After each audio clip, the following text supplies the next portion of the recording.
என்ன தாத்தா எப்போ பார்த்தாலும் இருமிட்டே இருக்கீங்க? அந்த பேராண்டி, உனக்கு தெரியாதா தாத்தாக்கு லங் கேன்சர் இருக்குன்னு? என்ன தாத்தா சொல்கிறீங்க?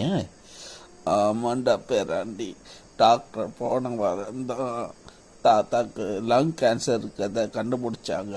என்ன தாத்தா, எப்படி தாத்தா வந்துச்சு லங் கேன்சரு? நான் உன்ன மாதிரி சின்ன வயசுல இருக்கும்போது பார்த்தாலும் சிகரெட்டை ஊதி ஊதி தள்ளுவேன்டா, அதனால வந்த வெனடா அது. இப்போ பாரு, இருமாம இருக்கவும் முடியல, இருமும் போது சளியோட ரத்தம்லாம் வருது. பேராண்டி, நீனாச்சும் நல்லா இருப்பா, சிகரெட் விளையாட்டு கூட தொட்டுறாதப்பா ப்ளீஸ்ப்பா. சரி தாத்தா, நானும் என் ஃப்ரெண்ட்ஸும் சிகரெட்டை கண்டிப்பாக தொட மாட்டோம். லங் கேன்சரை தடுப்போம், கண்டிப்பாக சிகரெட்டை தவிர்ப்போம்.